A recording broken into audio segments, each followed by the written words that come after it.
Hello, this is Sam, and welcome to my channel. I am here with my review of Dhurandhar the Revenge. I watched it yesterday evening, and it was a cinematic experience. 4.5 hours long. I mean, if you include the break in it, and there was, some disturbances, like the theater was packed, but they didn't let us in because there was an issue with the download of the movie. And while I was looking at reports, there were issues of the subtitles not being downloaded, especially in the territories which are non-Hindi speaking. So I've heard reports in Kerala about the download not having the subtitles, required subtitles. For a movie 3 hours and 55 minutes long, the lack of multiple breaks is a little bit jarring, but I have no complaints. The movie was excellent. I'm going to review it right now. Next, I want to talk about what are the aspects of the movie that was covered. Okay, the King of Leari. Because of the demise of Rahman Decade, the King of Leari, the seat or the throne of Leari was lying empty. So there were multiple players making a play for it, including one of their rivals, if you remember him from the first movie, Arshad Bapu. So there were a number of posers who were trying to grab the throne, and ultimately the King of Leari was elected. So I don't want to give it away as a spoiler. I will let you see it for yourself as to who becomes the King of Leari. Next up, we have Major Iqbal and the ISI. Major Iqbal is a major character here. He is like omnipresent in the movie, and he has a big role. The actor Arjun Rampal, I mean, he performed wonderfully. He was excellent. We got to see a lot of him in action for the ISI as well as in his family life. Okay, there are some background stories there which I'm going to cover a little bit later. And so that way, we can see that Major Iqbal was the main conduit between the ISI and the Baloch gangs, because he was the one orchestrating all the anti-India activities from Pakistan. So that is a major issue that was covered in the movie, and very satisfactorily, I might add. I will say he was the main antagonist in this movie. I mean, it was pretty obvious from the first movie that he is going to be the main antagonist, and he was. Jamil Jamali. Jamil Jamali was a surprise. His performance, Rakesh Bedi, was excellent as he was in the first movie.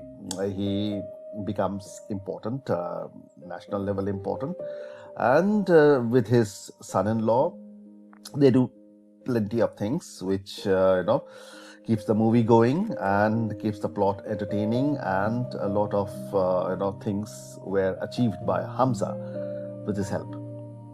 Jalina Jamali was a little bit of a disappointment because she was like, I mean, it's a movie where women don't have much of a role because it's all action, and in a Muslim world, women are not very part of that. So Jalina Jamali was an eye candy in the first movie. I will have to say she did have some important scenes, but she still was an eye candy here. I mean, she didn't contribute much to the plot, except in some cases. There may be people who may disagree with me. I would say her involvement in the movie was not that much. Then comes the unknown men. Oh, this part was very, very satisfactory.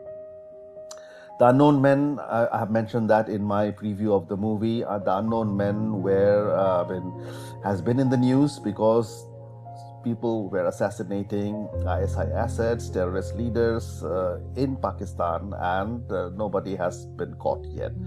So the Pakistani media calls it the Unknown Men, as does the Indian media. So the unknown men, who are these unknown men, who controls them, and what do they do? Those aspects of it All those questions have been answered in this movie, and it was pretty brilliant and satisfying. As an audience member, I cheered on, as did plenty of others. Then we talk about Sanyal, Ajay Sanyal. I'm surprised. In the movie, they showed Sanyal to be in power for a long, long time, which doesn't usually happen. But since it's a prominent actor and a prominent role, they kept him on. The timeline is pretty long. You don't see one person in charge of an agency like here they call it the IB for that long a time. But his role is important. Madhavan was terrific. He epitomized the control that a leader of such a stature should have, and he was brilliant in his handling of Hamza and all other aspects of helping Hamza out. Then comes the Baloch movement. So the Baloches are pretty much involved here. They help Hamza out. Why wouldn't they? Because Hamza has infiltrated Pakistan by pretending to be a Baloch, and the Baloches think of him as one of their own.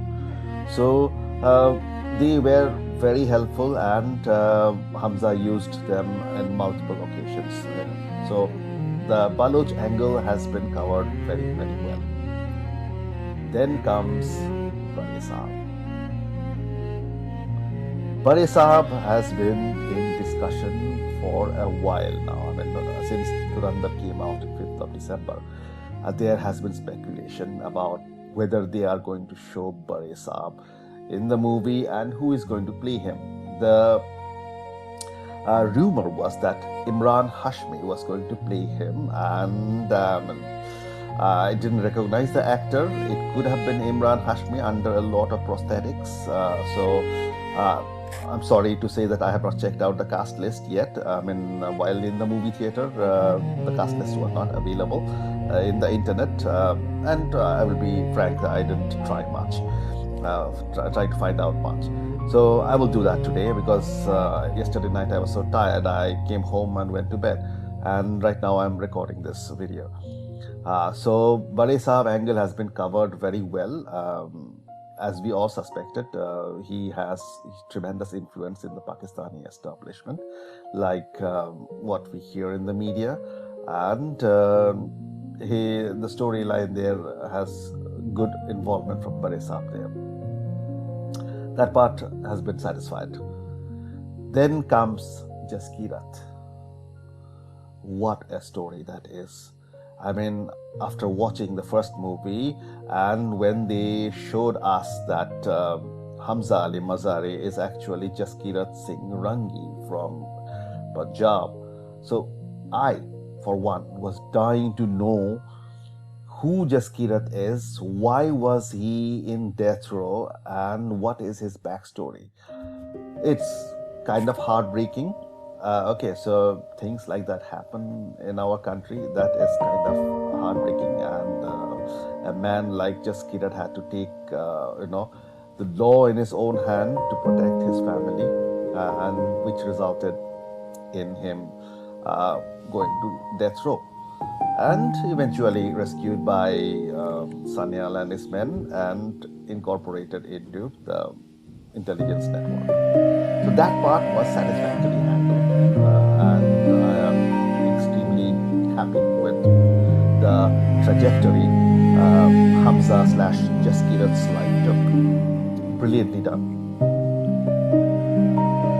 So now let me comment a little bit about the movie, the storytelling technique. This movie is all about the storytelling. There is no directorial gimmicks.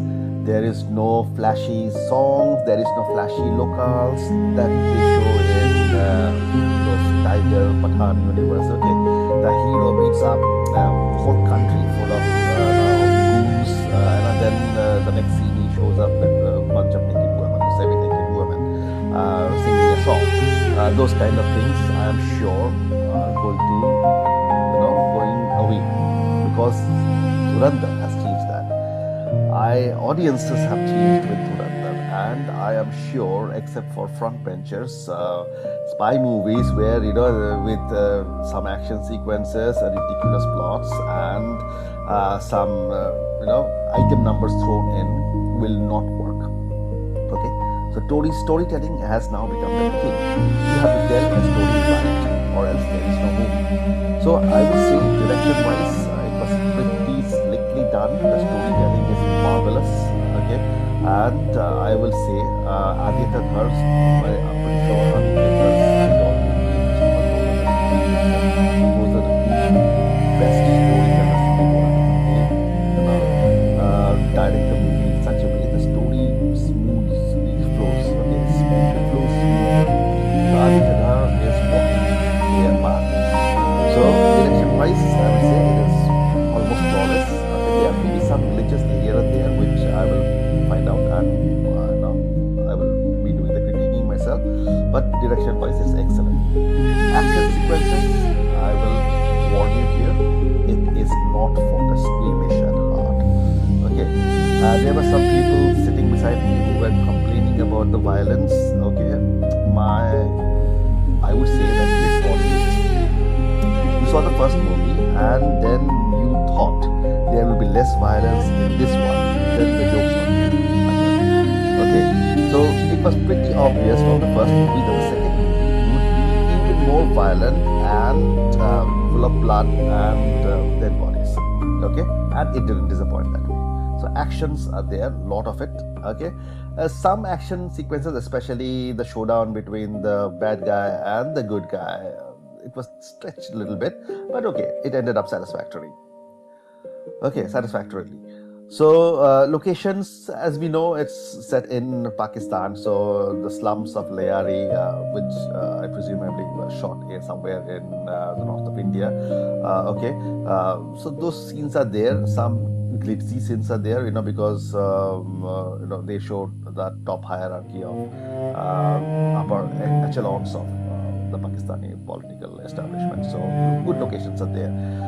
Not foreign locations, but mostly set in Pakistan. The characters were fantastic, well defined. Okay, and the important characters also got some backstories to which Aditya Dhar showed it to us, and I would say it was. The backstories were satisfying, and sometimes you will sympathize with that, and sometimes you will understand what motivates them. And regarding loose ends, the movie tied up all loose ends. Okay, unless I'm missing something, I would say whatever I wanted to know from my previous slide, whatever I wanted to know, whatever my expectations were from the movie were satisfied. So the loose ends were tied, including just Kirat's backstory and what happens to him, etc., and etc. So those were all covered. So that is the highlight or the of a master storyteller. Aditya Dhar is that. He's not a flashy director, he is a master storyteller. So it is brilliantly done. Kudos. Wow. My ratings. Okay, you have heard me for several minutes now, so it was pretty obvious that I was going towards this. It is a 10 out of 10 movie for me. Okay, there may be other people who may disagree with me. Okay, you are free to do so.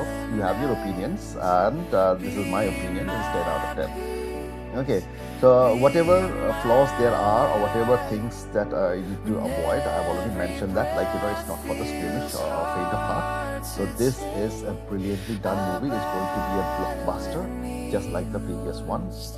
I would advise you to go and watch it. I would not say take your family with you, because women and children, they might not like some of the things that are shown in the movie. But for men, it is a must watch. Men with who are not squeamish. Okay, so this is a brilliant movie that brilliantly done. So I will get back to you with more materials about Dhurandhar, character, dissections and everything. And thank you for watching. Please do subscribe, and I hope to keep bringing materials for you in the future. Thank you. Have a good day.